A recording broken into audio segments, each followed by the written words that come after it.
Welcome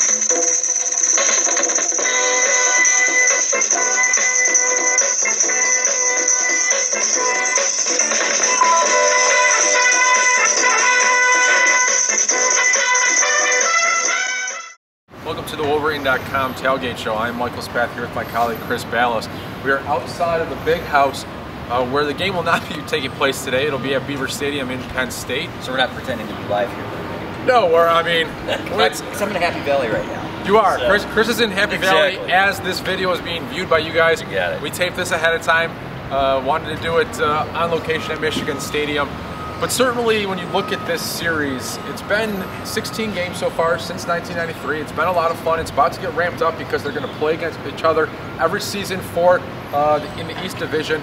There's been some great ones, Chris. What is the game that sticks out to you in your mind? We'll talk about a couple more. What's the one that really sticks out to you in your mind? First of all, let me ask you, what's the record stand at right now? It's 10-6 in favor of Michigan. And what did it start at? I think it was 0-3 or 1-3. Well, right? 1-3, right? Because they lost. Michigan won the first one, right? Which was a great game. Michigan was coming off a 17-7 loss to Michigan State. A lot of people didn't give them a whole lot of a chance out there, and they had a big goal line stand. I think that Brady Hoke talked about that the other day, and he said, or actually it was Greg Madison who talked about it. He said he remembered that goal line stand, but obviously Judgment Day, 1997 is the big one, the 34-8 win.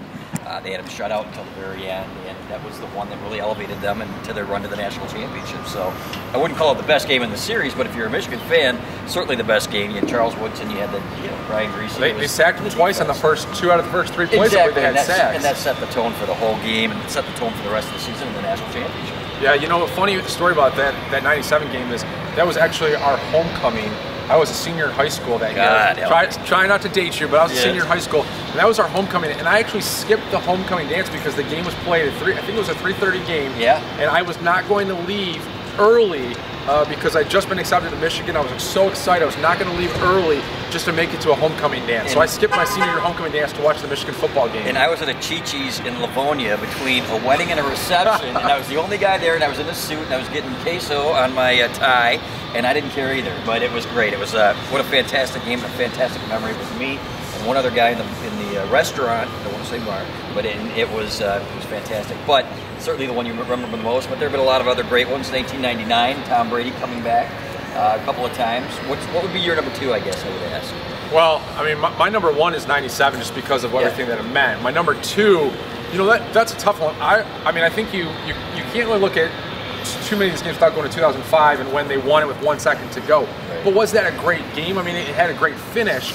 I actually look at 2006 when they went 11-0, and they went into that game and they just absolutely murdered Anthony Morelli. I remember there's that great picture of Morelli laying flat on his back and Alan Branch is like stepping over him and walking away. Business is done here. I think they had 6 or 7 sacks in that game, and the defense completely dominated. But it was actually the day that, as a Tiger fan too, that the Tigers went to the World Series with Magdalene Dornis hitting the home run. So I remember that game so specifically because of that moment. Crazy. We were up at the press box, and I remember the whole Detroit contingent, the media contingent, was watching on a TV when he hit that home run, and everybody's celebrating, and everybody's kind of looking at it. What are you doing? You know, but hey, we're Tiger fans too, right? Well, we have to be unbiased journalists when it comes to Michigan. Absolutely, we're Tiger fans. Absolutely. So, in the press box yesterday at Yost Ice Arena, Michigan beat Boston College.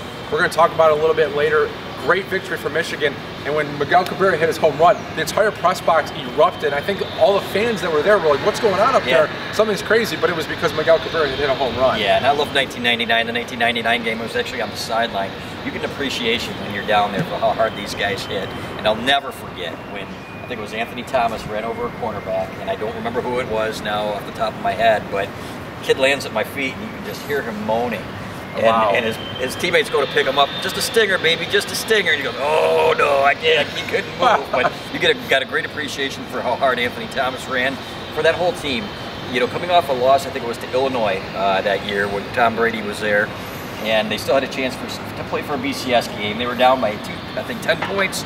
And with 8 minutes to go, 2 touchdown drives, fantastic finish. Well, in the 2005 game, you and I were standing there right on the goal line. And I remember looking and going, you know, it's 10 yards away. You know, do they have anything in their playbook? And Mario Manningham makes that cut right in front of a Penn State defensive back.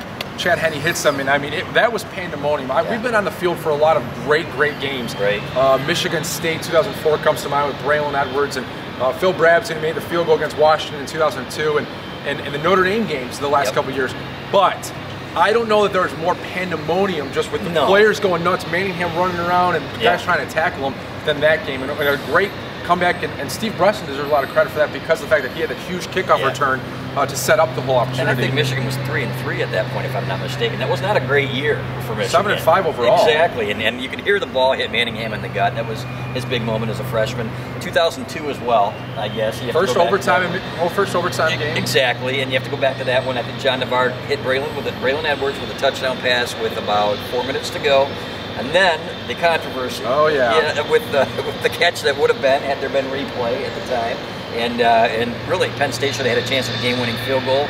Instead, they go to overtime. Michigan wins it with a Chris Berry touchdown. Another great game. But a lot of great games in this series. A lot of the breaks didn't go Penn State's way.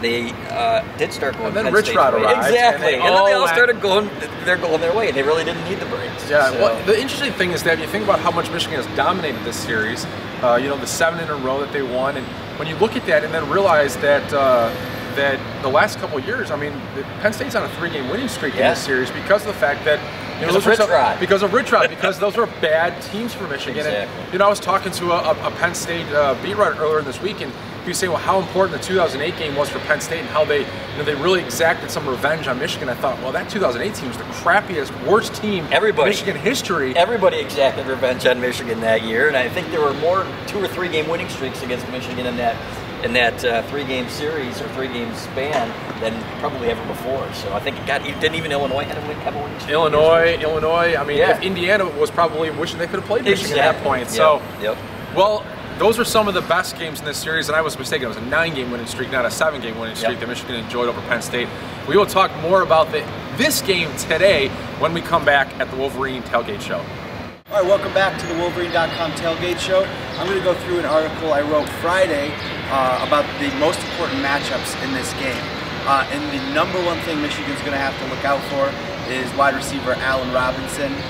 He is a dynamic playmaker, probably the best wide receiver in the Big Ten. If you remember Chad Henne throwing to Braylon Edwards his freshman year, it's kind of a similar situation. He's 6'3", 210 pounds, and he's averaging 124 yards a game. So Michigan is going to want to bracket coverage them, and there's a couple of different ways you can go about that. You can get 2 guys right up on him, and they each have in and out responsibilities. But I think since Hackenberg is a freshman, you're going to want to try to confuse him a little bit, get him to throw into situations that he doesn't see coming. You can do an over-under type of bracket coverage with a safety and a cornerback. So this is our kind of bracket coverage. We got Tim Sullivan here playing Blake Countess, and the tall guy, Mike Spath, as Allen Robinson. I am 6'3", so. So there you go. Yeah, we're about accurate. Yeah, so there's actually a couple different ways you can go about over-under bracket coverage. This is the first way. We've got that soft coverage from the cornerback that you guys on Fort love so much. And I would be Thomas Gordon in this situation. I'm up at the line.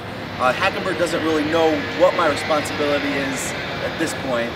I could be on the slot, I could be on tight end, but actually my responsibility is flat coverage, and I'm going to be out here. If Allen Robinson comes towards me, I am here. I'm in position for the slant, and if I come this way and Robinson goes up, then Countess has got it. So that's first. Second, they might want to be more aggressive with him. In this situation, Countess would be up on him. He's got flat coverage. He can be as aggressive as he wants to be, which Countess really likes to do.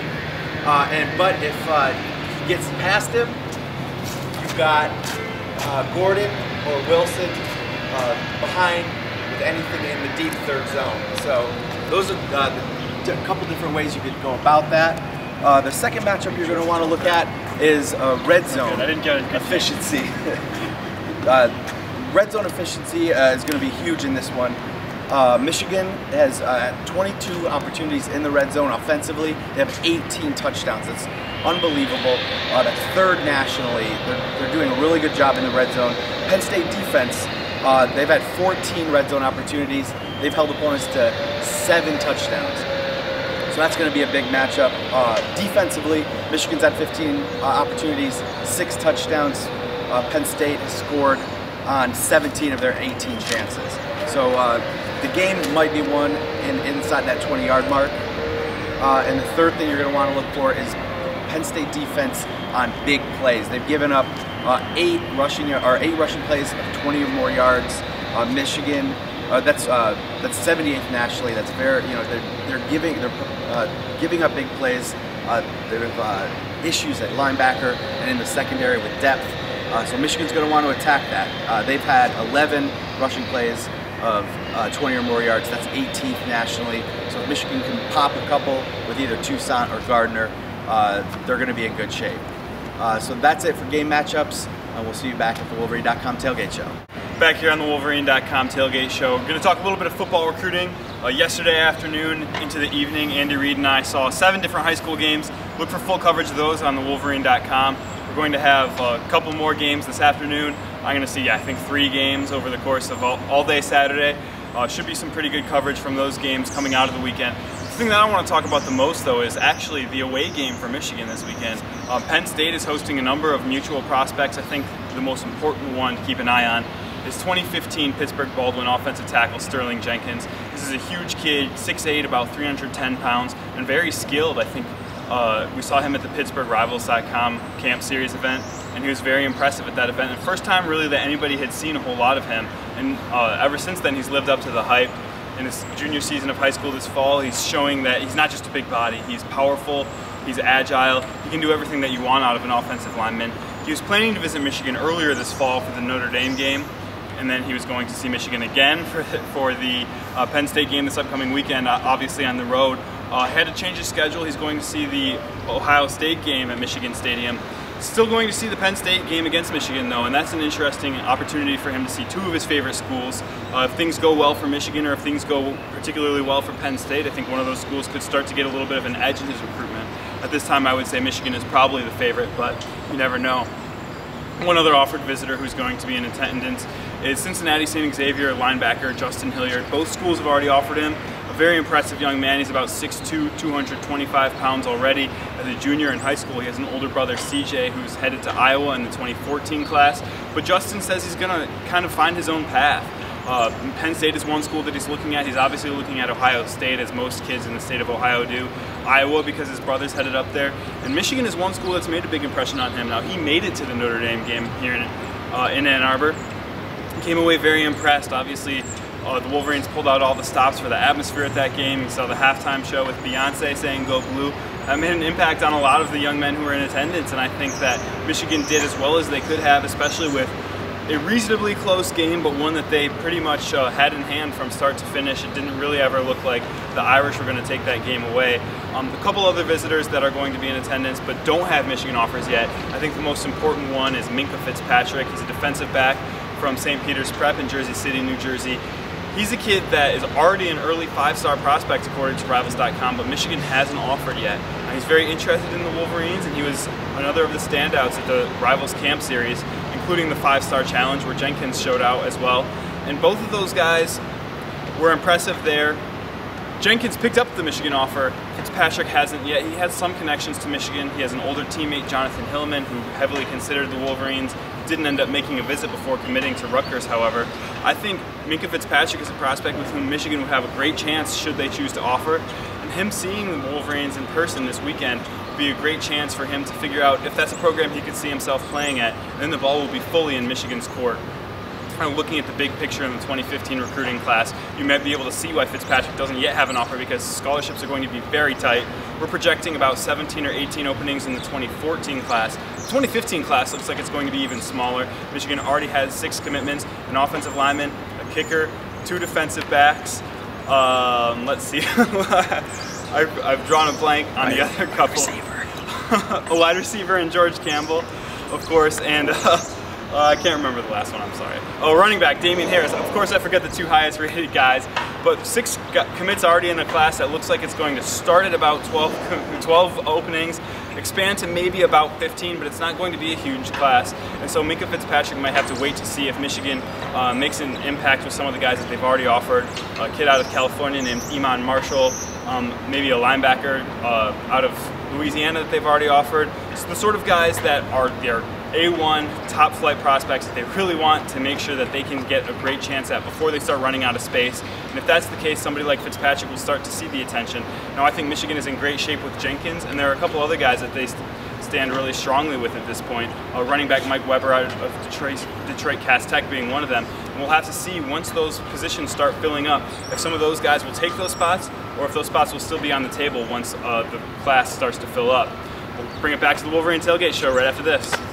Welcome back to the TheWolverine.com Tailgate Show. I am Michael Spath again, and we're going to talk football recruiting in our next segment. We're going to talk a little bit about this matchup with Penn State and get some staff picks for you guys. First though, since I am a hockey guy and I do cover the Michigan hockey team, I would be remiss if I don't use this opportunity to spend a couple minutes talking about Michigan's game against Boston College on Thursday. I know I did some radio stuff on Thursday, and the consensus was that was going to be a game that against number 4 Boston College, a more complete team, a more veteran team than Michigan, that if maybe we were looking for some positive things, but the Eagles were going to ultimately beat Michigan. And I don't know if I committed to Michigan losing, but I certainly didn't say they were going to win. And I was surprised how well the Wolverines played on Thursday night. The intensity that they skated with was really impressive. And I think what we saw was, when you look back at dating back to 1998, when we've had these double-digit freshman classes in 1998, 2002, 2006, 2008, and now here we are in 2013 with 10 freshmen again. And there is an enthusiasm and exuberance that these rookies bring to the ice. Red Berenson likes to coach his team when he's got a lot of freshmen because they listen to him, because they want to soak up everything that he has to say. The power play, the penalty kill, 5-on-5, they're all paying attention a little bit more, and then enthusiasm, rubs off on the veteran players, and that's what we saw Michigan play with yesterday. We saw them play with energy and intensity, and just a general excitement that you see from younger guys. When they won that game, they beat Boston College 3-1. I was telling my colleagues they poured off the bench like nothing I had seen for a regular season game because they were so excited. It was almost like they'd won the Stanley Cup. So, that's going to be there all year, that enthusiasm. Now, what has to be there, too, is those freshmen have to play well because they're such a big part of the team. On Thursday, Michigan played 7 freshmen, 4 at forward, 3 among the 6 defensemen that they had, and those guys are going to have to play well if Michigan is going to continue to beat the good teams on their schedule, compete for a Big Ten championship, and ultimately make an NCAA tournament run. When I look at some of those guys, JT Compher is a kid that we've heard so much about. The scouts, I talked to some scouts and said, what do you like about this guy? He said, well, he's a good skater. He's a good stick handler. He is good in the defensive zone. I'm like, is he good or is he great at those things? He goes, I don't know if he's great in any one thing, but he does everything really, really well, and that makes him a great player. And that's what I saw on Thursday from JT Compher. I mean, he was lifting sticks, which is a very, very nuanced skill to have, is when a forward is coming down to make a shot and you lift his stick so that he can't get his stick on the puck. That's a very important, subtle thing to do. He was using his body. He's 5'11", 185 pounds, not a huge guy, but he was leveraging that correctly to take someone and separate them from the puck.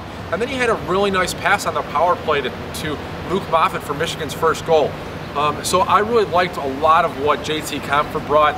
The defensemen, Kevin Lohan, Nolan Zhang, and Michael Downing all had really solid games. No one was spectacular, but they didn't make the big mistakes that get you in trouble. Alex Kyle, I thought his game was fantastic. He played on the first line with Andrew Kopp as the center and Derek DeBlois the right wing. And Alex Kyle was a kid to me that didn't come in with the fanfare that some of these other kids did, but he played with an edge to his game, a chippiness that you love to see hockey players play with, because they're taking the body, they're moving guys away from the puck, and they're creating more room for their line mates. And so I thought he played really well. Overall, just a great game for Michigan. Steve Racine, their goalie. A year ago, the first game, Jared Rutledge was the starter. He gave up 5 goals to RIT in a 5-4 overtime loss. Some really bad goals. It took them an entire season to figure out that Steve Racine was their number 1. He played really well down the stretch, went 8-1-1 with a sub-2 goals against average in their last 10 games. Now he's the starter. There's no question about it. There's no debate. It is Steve Racine's job, and until something happens, and hopefully nothing happens. And yesterday, on Thursday I should say, he was terrific. He made a lot of big saves in the first period. Boston College, you know, Michigan outshot Boston College, but Boston College probably had more quality scoring opportunities than the Wolverines. But Steve Racine was there. Breakaways, he was coming up with the saves. The one-timers, the two-on-ones, everything he needed to do early in that game and throughout that game to keep Michigan in it and to preserve the victory, he was able to do. And then the power play got going. 2 goals on the power play, both from Luke Moffitt, a kid that really struggled the last couple of seasons. His career high is 8 goals in a season, and he's supposed to be a guy that was capable of 20-goal seasons. So to get 2 power play goals for this kid is going to do so much for his confidence. You know, Michigan plays tonight. They have RIT on the road, so you've got a Michigan football game at 5. You've got the Tigers on at 8 if you're a Michigan fan or a Boston Red Sox fan. And then you've got Michigan playing RIT tonight too. So a lot going on today. We're going to talk a little bit more about Michigan Penn State when we come back. Welcome back to the TheWolverine.com pregame tailgate show. I'm Michael Spath, now with my colleague Andy Reid. We're going to talk a little bit about today's game. I know you've been waiting this entire time for us to actually get to the game. Right. Well, I guess Andy had a little bit of a segment earlier there and talked about some matchups where we did our best Penn State impression. Yeah. But now let's talk about Michigan. Last week, the offensive line, they brought 2 new starters into the fold. I should say 1 new starter, and they moved Graham Glasgow over to center. Everybody seems to have come away with it thinking that this group did a good job.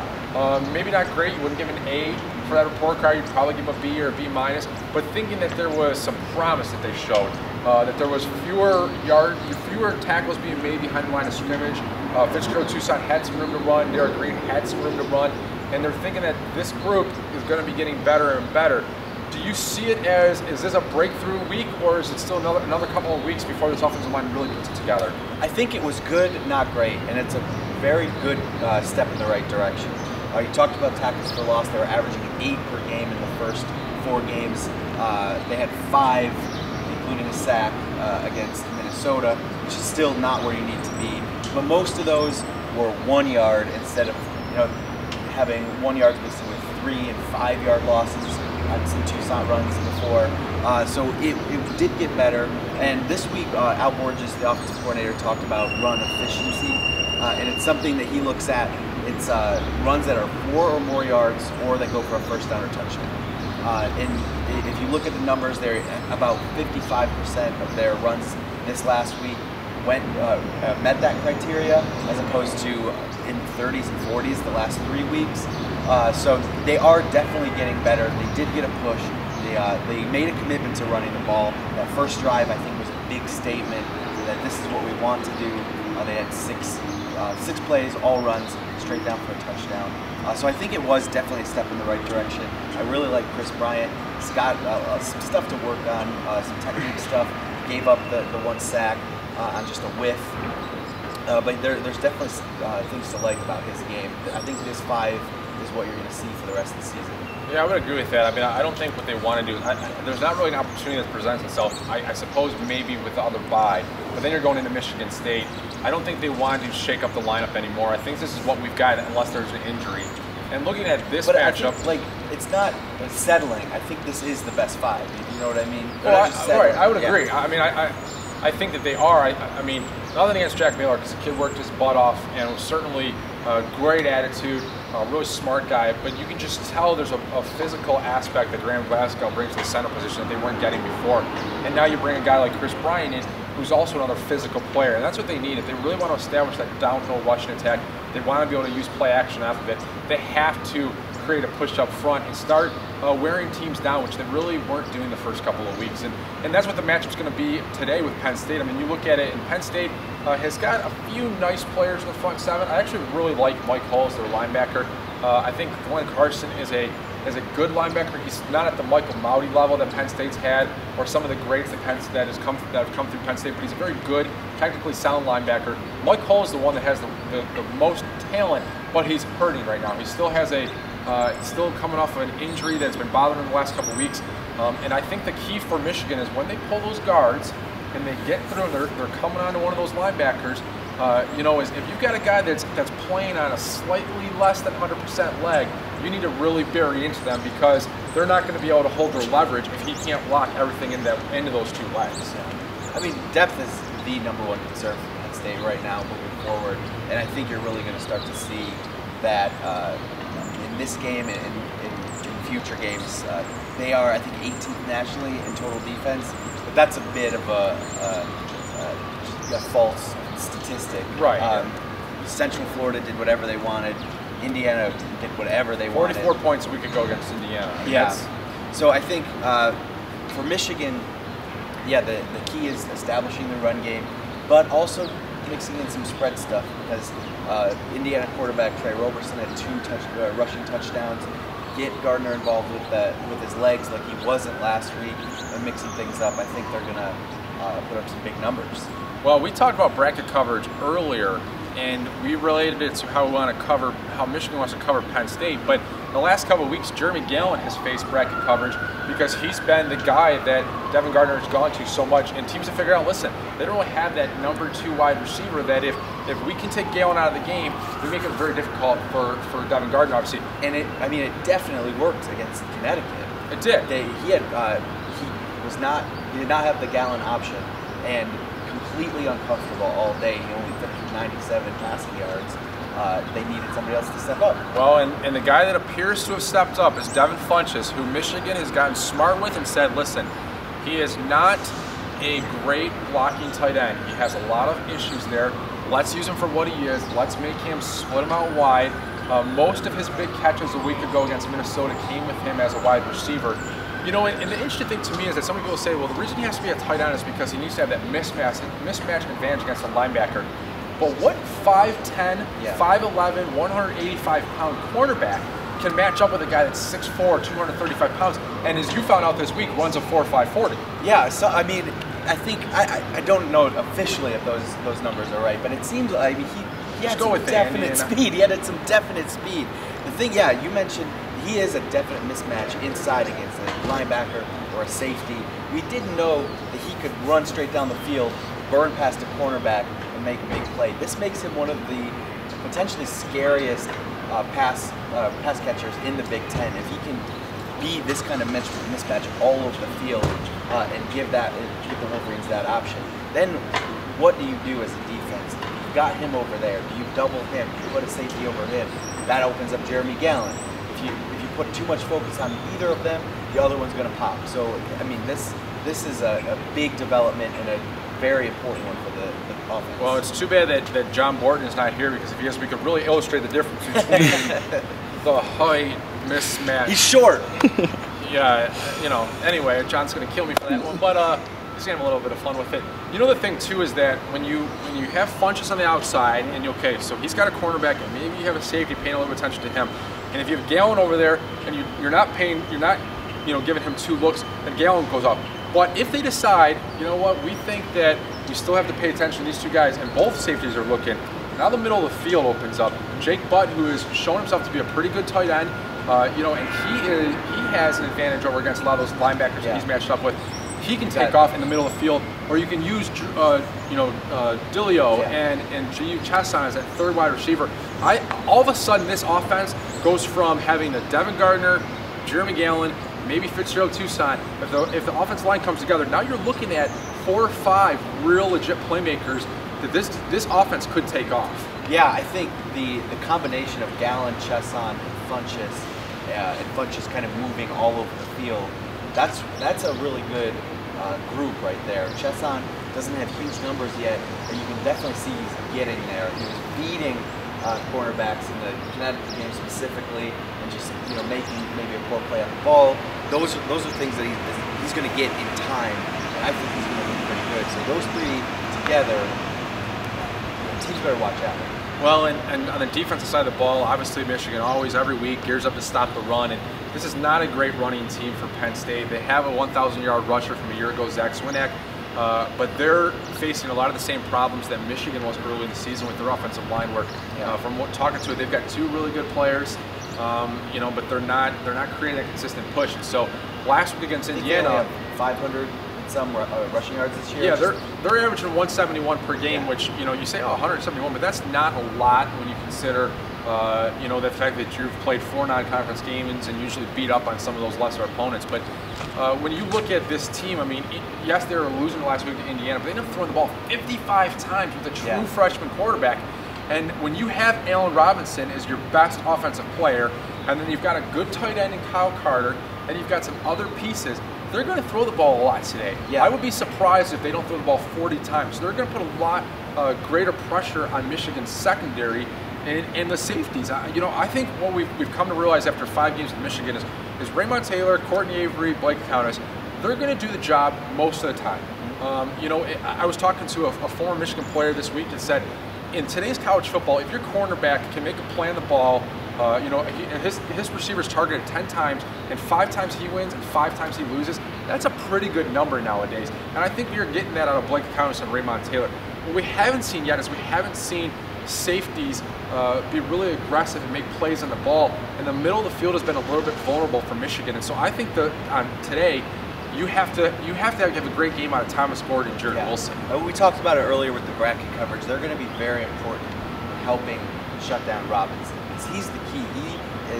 He's accounted for 45% of Hackenberg's yardage so far this year. Nobody else on the team has more than 16 catches. So when you're talking about them throwing that much, and nobody, he's the only one that's really putting up numbers. He's the key. So it's Gordon, Wilson have to be up over top. They have to be mindful of wherever he is and not let him behind the coverage. All right, well, those are some of the thoughts that we're looking at for this game today. We will come back and we will finish this up with our staff picks. Welcome back to our final segment of the TheWolverine.com Tailgate Show.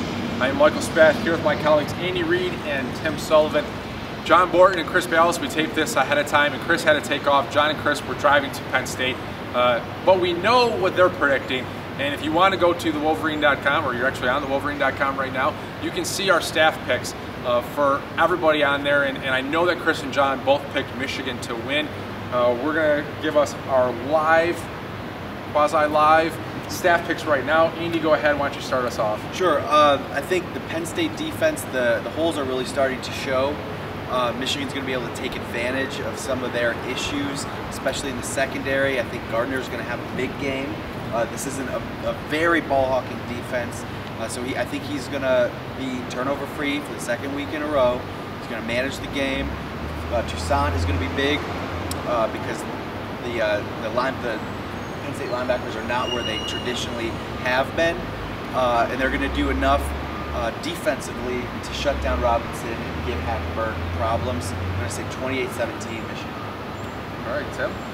I think a lot of people are maybe misled about how good Penn State is because that Indiana game looks so ugly. But early in the fourth quarter, Penn State fumbled, I think, on 3 consecutive plays, including a kickoff return ensuing from an Indiana score. So it might have been a little bit closer than people think, but it's still, Indiana deserved to win that game, don't get me wrong. And those mistakes by Penn State point out one of the things that I think is really important in this game, which is the youth of the Nittany Lions, especially at the quarterback position. I don't think he was responsible for any of those fourth quarter turnovers, but Christian Hackenberg has shown in the last couple of weeks that he's not invincible like people kind of thought he was after the first couple of weeks. He will make mistakes, and I think the Michigan defense is one that's good enough to make him pay for those mistakes. We've seen Blake Countess already notch several interceptions, including returning one for touchdown last weekend against Minnesota, and I think leads the nation with 4. There you go, tied for the nation's lead, right? Yes, yes. And I think you'll see some shakiness out of Hackenberg, even though it's at Penn State.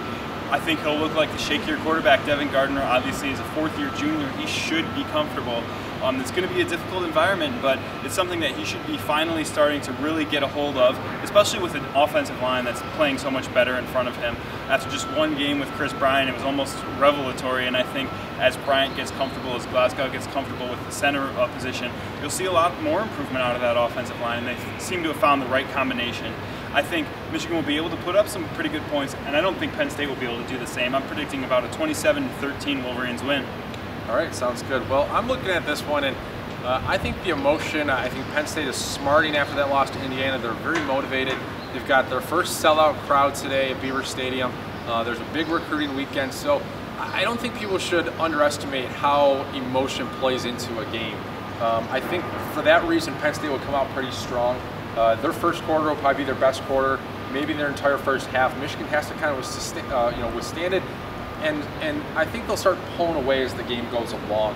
I don't think at halftime Michigan fans will be super excited. I don't think Michigan will be up by 14 points and they'll all be going, this is great. I think it'll be close. But I think that third quarter will be key. I think Michigan will really sort of separate themselves in that third quarter. The defensive line this year for Michigan has been underwhelming when it comes to sacks, but one of the things that they've done really well in that front seven overall is they've rotated so many guys, and you see a lot of Michigan's success defensively is taking place in the second half, where they're, instead of an offensive line wearing them down, they're wearing the offensive line down. I think we'll continue to see that. I think Gardner makes some nice plays. Devin Funchess and Jeremy Gallen have a big day. I see Michigan winning this one 31-17, and really it being a comfortable fourth quarter where you're never on the edge of your seat and you're ready just to turn to the Tiger game and get that next victory. Well, go ahead, Tim. Thanks for watching the Wolverine Tailgate Show. All right, thank you very much.